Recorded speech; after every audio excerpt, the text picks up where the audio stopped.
तेरे रूहानी नैन, ओ बाबा तेरे रूहानी नैन, दिल को सुकून देते हैं, दिल को सुकून देते हैं, तेरे रूहानी नैन, ओ बाबा तेरे रूहानी नैन।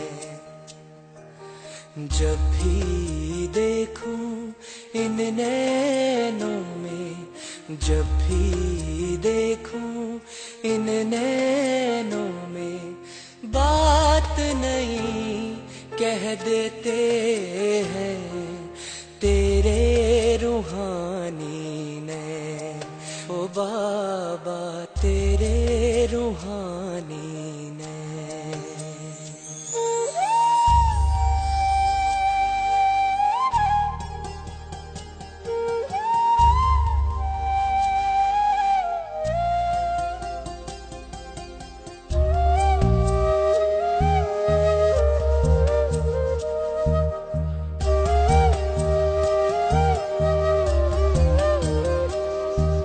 सागर से गहरे नैन तेरे ओ बाबा, जो भी देखे इनमें वही खो जाता। सागर से गहरे नैन तेरे ओ बाबा, जो भी देखे इनमें वही खो जाता। अनमोल खजाने पाता इस सागर में जो डूब जाते, इस सागर में जो डूब जाते, पार वही हो जाते नैन, तेरे रूहानी नैन, ओ बाबा तेरे रूहानी नैन। ओम शांति। आज 14 दिसंबर 2020 की वाणी। बाबा के मधुर महावाक्य। मीठे बच्चे, तुम्हारी दुख के दिन अब पूरे हुए। तुम अब ऐसी दुनिया में जा रहे हो जहां कोई भी अप्राप्त वस्तु नहीं। प्रश्न, किन दो शब्दों का राज तुम्हारी बुद्धि में होने कारण पुरानी दुनिया से बेहद का वैराग्य रहता है? उत्तर, उतरती कला और चढ़ती कला का राज तुम्हारी बुद्धि में है। तुम जानते हो, आधा कल्प हम उतरते आए, अभी यह चढ़ने का समय। बाप आए हैं नर से नारायण बनाने की सत्य नॉलेज देने। हमारे लिए अब कलयुग पूरा हुआ, नई दुनिया में जाना है, इसलिए इससे बेहद का वैराग्य है। गीत है धीरज धर मनुआ, धीरज धर। ओम शांति। मीठे मीठे रूहानी बच्चों ने गीत सुना। रूहानी बाप बैठ समझाते हैं, यह एक ही पुरुषोत्तम संगम युग है। जबकि कल्प कल्प बाप आकर रूहानी बच्चों को पढ़ाते हैं, राजयोग सिखलाते हैं। बाप रूहानी बच्चों को कहते हैं, मनवा अर्थात आत्मा, ही आत्मा धीरज धरो। आत्माओं से बात करते हैं। इस शरीर का मालिक आत्मा है। आत्मा कहती है, मैं अविनाशी आत्मा हूं, या मेरा शरीर विनाशी है। रूहानी बाप कहते हैं, मैं एक ही बार कल्प के संगम पर आकर तुम बच्चों को धीरज देता हूं कि अब सुख के दिन आते हैं। अभी तुम दुखधाम रौरव नरक में हो। सिर्फ तुम नहीं हो, परंतु सारी दुनिया रौरव नरक में है। तुम जो मेरे बच्चे बने हो, रौरव नरक से निकलकर स्वर्ग में चल रहे हो। सत्युग, त्रेता, द्वापर, पास हो गया, कलयुग भी तुम्हारे लिए पास हो गया। तुम्हारे लिए यह पुरुषोत्तम संगम युग है, जबकि तुम तमो प्रधान से सतो प्रधान बनते हो। आत्मा जब सतो प्रधान बन जाएगी तो फिर यह शरीर भी छोड़ेगी। सतो प्रधान आत्मा को सत्युग में नया शरीर चाहिए, वहां सब कुछ नया होता है।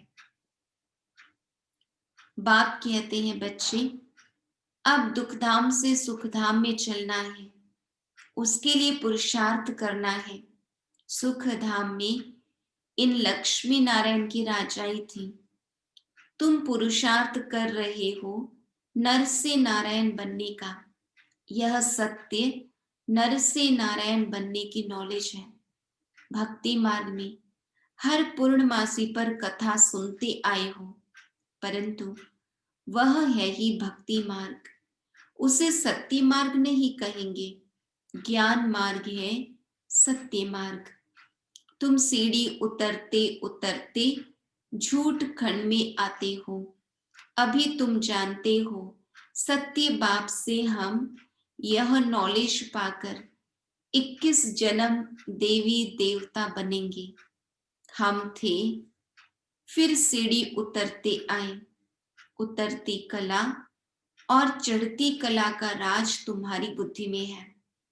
पुकारते भी हैं, हे बाबा आकर हमको पावन बनाओ। एक बाप ही पावन बनाने वाला है। बाप कहते हैं, बच्चे तुम सतयुग में विश्व के मालिक थे, बहुत धनवान, बहुत सुखी थे। अभी बाकी थोड़ा समय है। पुरानी दुनिया का विनाश सामने खड़ा है। नई दुनिया में एक राज्य, एक भाषा थी, उसको कहा जाता है अद्वैत राज्य। अभी कितना द्वैत है, अनेक भाषाएं हैं। जैसे मनुष्यों का झाड़ बढ़ता जाता है, भाषाओं का भी झाड़ वृद्धि को पाता जाता है। एक भाषा से धीरे धीरे अनेक भाषाएं हो गई, फिर होगी एक भाषा। गायन है न, वर्ल्ड की हिस्ट्री ज्योग्राफी रिपीट। मनुष्यों की बुद्धि में नहीं बैठता। बाप ही दुख की पुरानी दुनिया को बदल सुख की नई दुनिया स्थापन करते हैं। लिखा हुआ है, प्रजापिता ब्रह्मा द्वारा डीटीइज्म की स्थापना। यह है राजयोग की पढ़ाई। यह ज्ञान जो गीता में लिखा हुआ है, बाप ने जो सम्मुख सुनाया, वह फिर मनुष्यों ने भक्ति मार्ग के लिए बैठ लिखा है, जिससे तुम उतरते आए हो। अभी भगवान तुमको पढ़ाते हैं ऊपर चढ़ाने के लिए, ऊपर चढ़ने के लिए। भक्ति को कहा ही जाता है उतरती कला का मार्ग। ज्ञान है चढ़ती कला का मार्ग। यह समझाने में तुम डरो मत। भले ऐसे भी हैं जो इन बातों को न समझने कारण विरोध करेंगे, शास्त्रवाद करेंगे, परंतु तुमको कोई से शास्त्रवाद नहीं करना है। बोलो शास्त्र, वेद, उपनिषद व गंगा स्नान करना, तीर्थ आदि करना, यह सब भक्ति कांड है। भारत में रावण भी है बरोबर, जिसकी एफिजी जलाते हैं। वैसे तो दुश्मनों की एफिजी जलाते हैं अल्पकाल के लिए। यह इस एक रावण की ही एफिजी हर वर्ष जलाते आते हैं। बाप कहते हैं, तुम गोल्डन एजेड बुद्धि से आयरन एजेड बुद्धि हो गए हो। तुम कितने सुखी थे। बाप आते ही हैं सुखधाम की स्थापना करने। फिर बाद में जब भक्ति मार्ग शुरू होता है तो दुखी बनते हैं, फिर सुखदाता को याद करते हैं, वह भी नाम मात्र, क्योंकि उनको जानते नहीं। गीता में नाम बदल दिया है। पहले पहले तुम यह समझाओ कि ऊंच ते ऊंच भगवान एक है।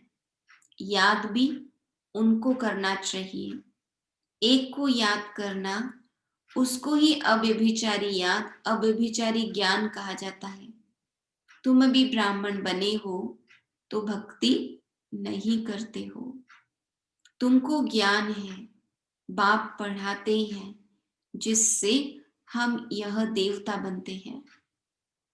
बाबा कहते दैवी गुण भी धारण करने हैं, इसलिए बाबा कहते हैं अपना चार्ट रखो। तो मालूम पड़ेगा हमारे में कोई आसुरी गुण तो नहीं है। दे अभिमान है पहला अवगुण, फिर दुश्मन है काम। काम पर जीत पाने से ही तुम जगत जीत बनेंगे। तुम्हारा उद्देश्य ही यह है। इन लक्ष्मी नारायण के राज्य में कोई अनेक धर्म थे नहीं। सत्युग में देवताओं का ही राज्य होता है, मनुष्य होते हैं कलयुग में। है भल वह भी मनुष्य, बाबा कहते, परंतु दैवी गुण वाले। इस समय सब मनुष्य हैं आसुरी गुणों वाले। सत्युग में काम महाशत्रु होता नहीं। बाप कहते हैं इस काम महाशत्रु पर जीत पाने से तुम जगत जीत बनेंगे। वहां रावण होता नहीं, यह भी मनुष्य समझ नहीं सकते। गोल्डन एज से उतरते उतरते तमो प्रधान बुद्धि बने हैं। अब फिर सतो प्रधान बनना है। उसके लिए एक ही दवाई मिलती है। बाप कहते हैं अपने को आत्मा समझ, बाप को याद करो तो जन्म जन्मांतर के पाप भस्म हो जाएंगे। तुम बैठे हो पापों को भस्म करने, तो फिर आगे पाप नहीं करना चाहिए, नहीं तो वह 100 गुना बन जाएगा। विकार में गए तो 100 गुना दंड पड़ जाएगा, फिर वह मुश्किल चढ़ सकते हैं। पहला नंबर दुश्मन है यह काम। 5 मंजिल से गिरेंगे तो हड़गुड़ एकदम टूट जाएंगी, शायद मर भी जाएं। ऊपर से गिरने से एकदम चकनाचूर हो जाते हैं। बाप से प्रतिज्ञा तोड़ काला मुंह किया तो गोया आसुरी दुनिया में चला गया। बाबा कहते यहां से मर गया। उनको ब्राह्मण भी नहीं, शूद्र कहा जाएगा। बाप कितना सहज समझाते हैं। पहले तो यह नशा रहना चाहिए। अगर समझो कृष्ण भगवानुवाच भी हो, वह भी तो जरूर पढ़ा करके आप समान बनाएंगे ना। परंतु कृष्ण तो भगवान हो न सके, वह तो पुनर्जन्म में आते हैं। बाप कहते हैं मैं ही पुनर्जन्म रहित हूं। राधे कृष्ण, लक्ष्मी नारायण अथवा विष्णु एक ही बात है। विष्णु के 2 रूप लक्ष्मी नारायण, और लक्ष्मी नारायण का ही बचपन है राधे कृष्ण। ब्रह्मा का भी राज समझाया है। ब्रह्मा सरस्वती सो लक्ष्मी नारायण अब ट्रांसफर होते हैं। पिछाड़ी का नाम इनका ब्रह्मा रखा है। बाकी यह ब्रह्मा तो देखो एकदम आयरन एज में खड़ा है। यही फिर तपस्या कर कृष्ण व श्री नारायण बनते हैं। विष्णु कहने से उसमें दोनों आ जाते हैं। ब्रह्मा की बेटी सरस्वती, यह बातें कोई समझ न सके। 4 भुजा ब्रह्मा को भी देते हैं, क्योंकि प्रवृत्ति मार्ग है ना। निवृत्ति मार्ग वाले यह ज्ञान दे नहीं सकते। बहुतों को बाहर से फंसा कर ले आते हैं कि चलो हम प्राचीन राजयोग सिखलाएं। अब सन्यासी राजयोग सिखला न सके। अब ईश्वर आए हैं, तुम अब उनके बच्चे ईश्वरीय संप्रदाय बने हो। ईश्वर आए हैं तुमको पढ़ाने, तुमको राजयोग सिखला रहे हैं। वह तो है निराकार, ब्रह्मा द्वारा तुमको अपना बनाया है। बाबा बाबा तुम उनको कहते हो। ब्रह्मा तो बीच में इंटरप्रेटर है, भाग्यशाली रथ है। इन द्वारा बाबा तुमको पढ़ाते हैं। इंटरप्रेटर का काम होता है ना, कोई भी भाषा को ट्रांसलेट करके बताना। तो वैसे ही बाबा इंटरप्रेटर है, in the sense Baba medium है ना, बाबा मीडिएटर है, शिव बाबा की बातें हमारे पास पहुंचाने के लिए। अभी तुम ईश्वरीय संप्रदाय बने हो, फिर दैवी संप्रदाय बनेंगे।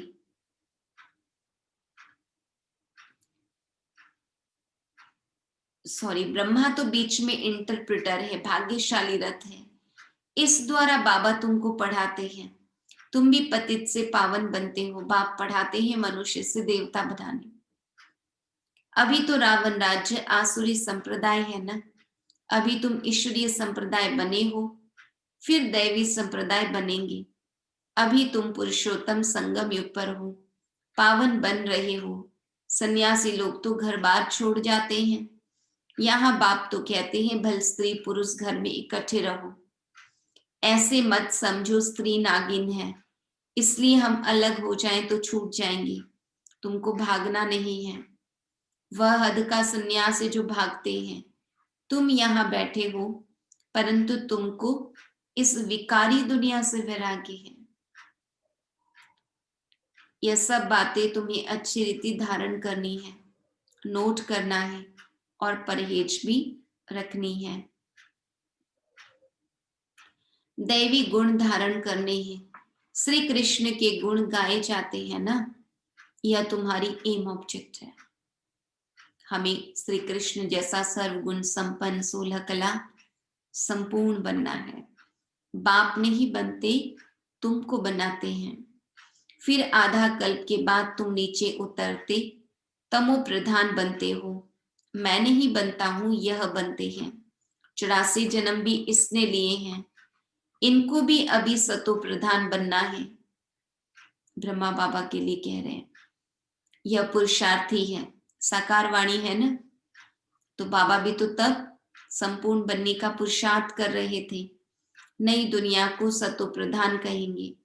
हर एक चीज पहले सतो प्रधान फिर सतो रजो तमो में आती है। छोटे बच्चे को भी महात्मा कहा जाता है, क्योंकि उनमें विकार होते नहीं, इसलिए उनको फूल कहा जाता है। सन्यासियों से छोटे बच्चे को उत्तम कहेंगे, क्योंकि सन्यासी तो फिर भी लाइफ पास कर आते हैं ना। 5 विकारों का अनुभव है, बच्चों को तो पता नहीं रहता, इसलिए बच्चों को देख खुशी होती है। चैतन्य फूल है, अपना तो है ही प्रवृत्ति मार्ग। अभी तुम बच्चों को इस पुरानी दुनिया से नई दुनिया में जाना है। अमर लोक में चलने के लिए तुम सब पुरुषार्थ करते हो, मृत्यु लोक से ट्रांसफर होते हो। देवता बनना है तो उसके लिए अब मेहनत करनी पड़ी। प्रजापिता ब्रह्मा के बच्चे भाई बहन हो जाते हैं। भाई बहन तो थे न, प्रजापिता ब्रह्मा की औलाद आपस में क्या ठहरे? प्रजापिता ब्रह्मा गाया जाता है। जब तक प्रजापिता का बच्चा न बने, सृष्टि की रचना कैसे हो? प्रजापिता ब्रह्मा के हैं सब रूहानी बच्चे। वह ब्राह्मण होते हैं जिस्मानी यात्रा वाले, तुम हो रूहानी यात्रा वाले, है ना। रोज रूह यानी आत्मा मन बुद्धि से परमधाम जाती है। वह पतित, तुम पावन। वह कोई प्रजापिता की संतान नहीं है। बाबा कहते यह तुम समझते हो। भाई बहन जब समझे तब विकार में न जाए। बाप भी कहते खबरदार रहना, हमारा बच्चा बनकर कोई क्रिमिनल काम नहीं करना, नहीं तो पत्थर बुद्धि बन जाएंगे। इंद्र सभा की कहानी भी है। शूद्र को ले आई तो इंद्र सभा में उनकी बदबू आने लगी, तो बोला पतित को यहाँ क्यों लाया है? फिर उनको श्राप दे दिया। वास्तव में इस सभा में भी कोई पतित आ नहीं सकती। भल बाप को मालूम पड़े व ना पड़े, यह तो अपना ही नुकसान करते हैं और ही 100 गुना दंड पड़ जाता है। पतित को अलाउ नहीं है, उन्हों के लिए विजिटिंग रूम ठीक है। जब पावन बनने की गारंटी करे, दैवी गुण धारण करे, तब अलाउ हो। दैवी गुण धारण करने में टाइम लगता है। पावन बनने की एक ही प्रतिज्ञा है। यह भी समझाया है, देवताओं की और परमात्मा की महिमा अलग अलग है। पतित पावन, लिबरेटर, गाइड बाप ही है। सब दुखों से लिबरेट कर अपने शांति धाम में ले जाते हैं। शांति धाम, सुख धाम और दुख धाम, यह भी चक्र है। अभी दुख धाम को भूल जाना है। शांति धाम से सुख धाम में वो आएंगे जो नंबरवार पास होंगे, वही आते रहेंगे। यह चक्र फिरता रहता है। ढेर की ढेर आत्माएं हैं, सबका पार्ट नंबरवार है, जाएंगे भी नंबरवार। उनको कहा जाता है शिव बाबा का सीजरा अथवा रुद्रमाला। नंबरवार जाते हैं, फिर नंबरवार आते हैं। दूसरे धर्म वालों का भी ऐसा होता है। बच्चों को रोज समझाया जाता है, स्कूल में रोज नहीं पढ़ेंगे, मुरली नहीं सुनेंगे तो फिर एब्सेंट हो जाएंगे। पढ़ाई की लिफ्ट तो जरूर चाहिए। गॉडली यूनिवर्सिटी में एब्सेंट थोड़ी होनी चाहिए। पढ़ाई कितनी ऊंच है, जिससे तुम सुखधाम के मालिक बनते हो। वहां तो अनाज सब फ्री रहता है, पैसा नहीं लगता। अभी तो कितना महंगा है, 100 वर्ष में कितना महंगा हो गया है। वहां कोई अप्राप्त वस्तु नहीं होती। जिसके लिए मुश्किलात आए वह है ही सुखधाम। बाबा कहते तुम अभी वहां के लिए तैयारी कर रहे हो। तुम बेगर टू प्रिंस हो, तुम बेगर टू प्रिंस बनते हो।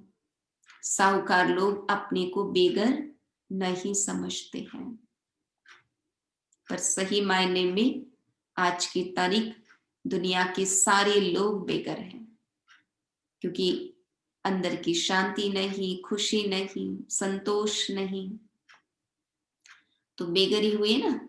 अच्छा, मीठे मीठे सिक्की लधे बच्चों प्रति माता पिता बाप दादा का याद प्यार और गुड मॉर्निंग। रूहानी बाप की रूहानी बच्चों को नमस्ते। हम रूहानी बच्चों की रूहानी बाप दादा को याद प्यार, गुड मॉर्निंग, नमस्ते नमस्ते नमस्ते। धारणा के लिए मुख्य सार, बाप से जो संपूर्ण पावन बनने की प्रतिज्ञा की है, इसे तोड़ना नहीं है। बहुत बहुत परहेज रखनी है। अपना चार्ट देखना है, हमारे में कोई अवगुण तो नहीं है। दूसरा, गॉडली यूनिवर्सिटी में कभी भी एब्सेंट नहीं होना है। सुखधाम का मालिक बनने की ऊंची पढ़ाई एक दिन भी मिस नहीं करनी है। मुरली रोज जरूर सुननी है। वरदान, मनसा वाचा और कर्मणा की पवित्रता में संपूर्ण मार्क्स लेने वाले नंबर 1 आज्ञाकारी भव। मनसा पवित्रता अर्थात संकल्प में भी अपवित्रता के संस्कार इमर्ज न हो। सदा आत्मिक स्वरूप अर्थात भाई भाई की श्रेष्ठ स्मृति रहे।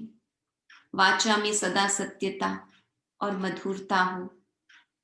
कर्मणा में सदा नम्रता, संतुष्टता और हर्षित मुक्ता हो। इसी आधार पर नंबर मिलते हैं और ऐसे संपूर्ण पवित्र आज्ञाकारी बच्चों का बाप भी गुणगान करते हैं। तो क्या कहा बाबा ने? वाचा में सत्यता, मधुरता, कर्मणा में नम्रता, संतुष्टता, हर्षित मुक्ता और संकल्प में संपूर्ण पवित्रता। तो बाबा कहते इसी आधार पर नंबर मिलते हैं और ऐसे संपूर्ण पवित्र आज्ञाकारी बच्चों का बाप भी गुणगान करते हैं। वही अपने हर कर्म से बाप के कर्तव्य को सिद्ध करने वाले समीप रतन है।